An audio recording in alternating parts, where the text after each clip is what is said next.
Tuhan bersamamu.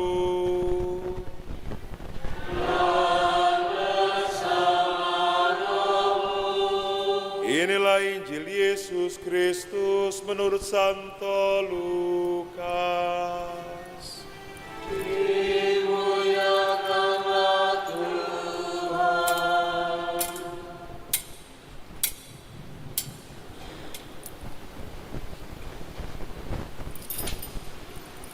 Sekali peristiwa, banyak orang berduyun-duyun mengikuti Yesus dalam perjalanannya. Sambil berpaling, Yesus berkata, "Jika seorang datang kepadaku dan dia tidak membenci bapaknya, ibunya, istrinya, anak-anaknya, saudara-saudaranya, bahkan dirinya sendiri, ia tidak dapat menjadi muridku. Barang siapa tidak memikul salibnya dan mengikut aku, dia tidak dapat menjadi muridku. Sebab siapakah di antara kamu yang kalau mau membangun sebuah menara, tidak duduk dahulu membuat anggaran biaya? Apakah uangnya cukup untuk menyelesaikan pekerjaan itu? Jangan-jangan sudah meletakkan dasar, ia tidak dapat menyelesaikannya." Lalu semua orang yang melihatnya akan mengejek dengan berkata, "Orang itu mulai membangun, tetapi tidak dapat menyelesaikannya. Atau raja manakah yang hendak berperang melawan raja lain, tidak duduk mempertimbangkan dahulu, apakah dengan 10.000 orang ia dapat melawan musuh yang datang menyerang dengan 20.000 orang? Jikalau tidak dapat, ia akan mengirim utusan selama musuh itu masih jauh untuk menanyakan syarat-syarat perdamaian. Demikianlah setiap orang di antara kamu yang tidak melepaskan dirinya dari segala miliknya, tidak dapat menjadi muridku." Demikianlah sabda Tuhan. Bapak, Ibu, dan saudara-saudari yang terkasih dalam Kristus, dua bacaan yang kita dengarkan persis menggambarkan tentang spiritualitas Ignatian.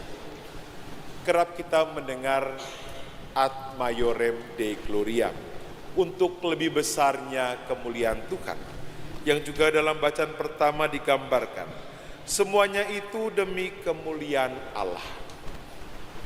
Jargon ini pertama-tama bukan untuk sesuatu yang menarik perhatian banyak orang, tetapi ini perjalanan panjang dari refleksi Santo Ignatius sendiri. Sebagai seorang prajurit yang pertama-tama memusatkan diri pada dirinya sendiri, ia mengabdikan diri kepada seorang raja. Sebagai prajurit, maka impiannya adalah berperang dan mengalahkan musuh dan mendapatkan kemenangan. Maka inilah Ignatius muda yang berapi-api dalam semangat mudanya. Tapi apa yang dibayangkan Ignatius berbeda dengan apa yang diinginkan Allah. Allah menyentuh hatinya melalui meriam yang kena di kakinya. Dan disitulah ada keinginan dalam dirinya. Jikalau Santo Fransiskus Assisi dapat menjadi santo, kalau Dominikus dapat menjadi seorang kudus, maka aku pun bisa menjadi sama seperti mereka. Dan inilah titik awal pertobatannya. Dari seorang yang memuliakan, mengabdi kepada raja, dia ubah menjadi mengabdi kepada Allah. Yang tadinya dia mementingkan diri sendiri, self-love, self-interest, justru sekarang lebih memusatkan diri pada Allah. Dan ia memberikan seluruh hidupnya pada Allah dalam setiap pesiarahannya.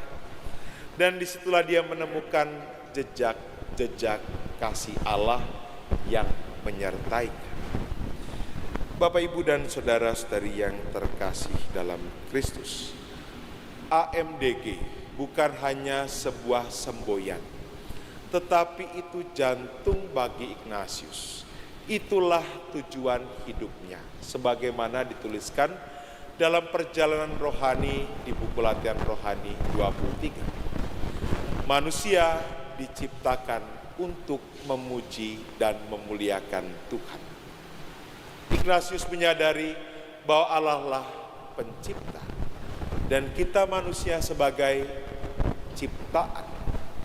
Maka antara pencipta dan ciptaan itu terkoneksi satu sama lain. Maka untuk sampai kepada keterhubungan itu, maka Ignatius menjalankan apa yang disebut dengan mati raga, apa yang disebut dengan pengakuan dosa, apa yang disebut juga dengan perayaan Ekaristi dalam doa-doanya. Inilah cara dia terhubung dengan Allah. Maka segala apa yang dilakukan Allah atau dilakukan dirinya menggambarkan Allah yang bekerja. Tujuannya memuji dan memuliakan Tuhan, bukan memuji dan memuliakan nama. Ada tujuan, maka ada sarana. Dalam latihan rohani yang sama, Ignatius menggambarkan segala ciptaan yang ada di bumi ini. Ketika itu membuat aku jauh daripada Allah, tinggalkan, lepaskan. Tapi ketika itu membuat aku semakin dekat dengannya, maka pergunakanlah. Maka segala yang ada itu sarana. Kita lihat sarana kita. Mana yang semakin membuat kita jauh dari Allah, dan mana sarana yang dekat membuat kita dekat dengan Allah. Media sosial yang kita miliki, kira-kira membuat kita jauh atau dekat dengan Allah. E-Katolik yang kita punya di setiap handphone kita, membuat kita semakin jauh atau dekat dengan Allah. Para pelajar laptop yang kita pakai, membuat kita semakin dekat dengan Allah atau sebaliknya. Maka ada tujuan dan ada sarana, dan kita tidak terikat dengan sarana itu. Karena itu namanya sarana adalah sesuatu yang membawa kita sampai pada tujuan. Maka ketiga yang penting dalam latihan rohani yang sama adalah sikap kita sebagai manusia. Yang pertama adalah sikap lepas bebas. Sikap tidak terikat akan banyak hal. Entah barang-barang yang kita miliki, gengsi, kehormatan, itu juga tidak lekat pada kita. Maka kita sebagai manusia yang bebas. Manusia yang bebas itu bukan manusia yang bisa melakukan apapun sesuka hatinya. Tetapi aku sebagai anak-anak Allah memiliki kebebasan untuk mengarahkan diriku kepada Dia. Lepas bebas. Yang kedua adalah magis. Magis itu bukan suatu spiritual yang menyeramkan, ilmu magis, bukan. Magis itu to do more, melakukan dengan lebih. Mungkin hal yang kita lakukan sederhana. Para ibu mungkin melakukan kegiatan hariannya sederhana ya, bangun pagi, menyiapkan sarapan untuk keluarga, bersih-bersih rumah, nyuci pakaian, setrika dan segala macamnya. Sederhana, tetapi dengan semangat yang luar biasa, membayangkan bahwa segala yang dilakukan ini untuk keluarga tercinta. Para guru, para dosen juga, tugas rutinnya mengajar.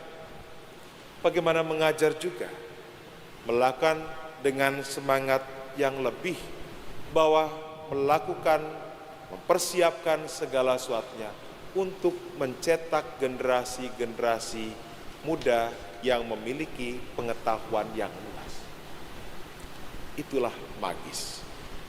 Yang bisa ngecek magis tidaknya adalah diri kita sendiri. Dan magis itu tidak bisa membandingkan satu dengan yang lain.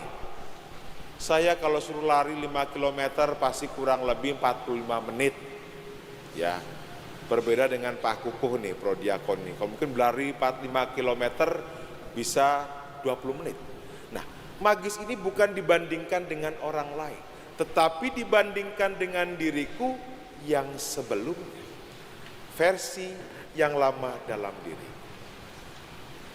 Maka magis ini bukan memperbandingkan aku dengan yang lain, tapi memperbandingkan aku dengan diriku sendiri. Bapak, Ibu, dan saudara-saudari yang terkasih dalam Kristus, Ignatius memberikan warisan spiritualitas yang begitu mendalam bagi gereja dalam bukunya Latihan Rohani. Dan salah satunya yang saya katakan tadi adalah asas dan dasar. Tahu apa yang menjadi tujuan hidup. Tahu mana yang menjadi sarana. Dan bagaimana sikapku berhadapan dengan sarana ini. Supaya kita, anak-anak Allah yang dengan segala kebebasannya itu juga bisa mengarahkan diri padanya. Maka pada pesta Santo Ignatius pada kesempatan hari ini, marilah kita mohon rahmat terus-menerus kepada Allah untuk bisa membedakan gerak-gerak roh, supaya dengan berani menegaskan bahwa ini yang menjadi tujuan, ini yang sarana yang membuat aku jauh dari Allah, berani kutinggalkan, membawa semangat yang baru untuk melakukan segala sesuatu dengan semangat magis, semangat yang lebih. Amin.